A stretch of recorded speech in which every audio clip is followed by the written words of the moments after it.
Bonjour à tous et bienvenue dans cette nouvelle vidéo bien-être.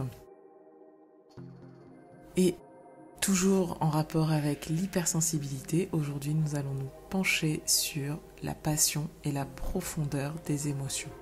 Alors il s'agit de l'aspect souvent le plus flagrant des hypersensibles, mais si vous êtes hypersensible, c'est peut-être pas évident pour vous en fait, car pour vous c'est juste normal, vous réagissez naturellement de la sorte. Alors parmi les choses qui reviennent beaucoup quand on interroge les hypersensibles, vous vous êtes peut-être toujours senti un peu plus mûr que la moyenne, mais parfois vous avez l'impression d'être comme un enfant démuni. Comparé à ceux et celles de votre âge, vous pensez de manière profonde, inhabituelle, vous êtes vu comme atypique, original. Vous avez une perception du monde qui est profonde et complexe. Donc beaucoup de maturité d'une part, mais toujours la passion et la curiosité d'un enfant. Donc peut-être parfois même le sentiment de pas vraiment être adulte sans être non plus un enfant. Vos émotions sont puissantes, qu'elles soient positives ou négatives. Vous ressentez beaucoup d'émotions à la fois, parfois contradictoires, même si c'est en même temps. Vous pouvez avoir une envolée de bonheur et puis plonger dans le désespoir en un rien de temps. Vous avez des moments d'extase, de ravissement, et parfois les autres vous regardent et se demandent ce qui vous arrive. Et quand vous vous plongez dans quelque chose d'artistique ou de la musique, vous êtes complètement pris, parfois vous êtes happé, et vous avez même du mal à sortir de cette immersion.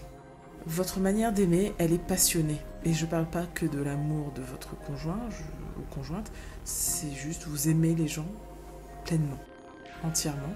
Même si vous n'êtes pas forcément démonstratif, ça ne veut pas dire que vous êtes démonstratif, ça veut juste dire que vous aimez pleinement les gens. Vos amis, vos animaux domestiques, l'humanité en général peut-être. Vous êtes débordant d'amour et vous donnez beaucoup. Et du coup, vous vous sentez facilement blessé en cas d'abandon, de rejet, ou tout simplement si vous n'avez pas le même niveau d'amour, d'amitié en face. Cette passion a pu être internalisée beaucoup, on ne vous la montrez pas toujours parce qu'on vous a fait sentir que c'était pas forcément une forme d'expression acceptable selon la culture et la société où vous avez grandi. Mais vous formez malgré tout des connexions très fortes avec les gens, les animaux, les lieux, et du coup les séparations peuvent devenir douloureuses, voire traumatisantes pour vous.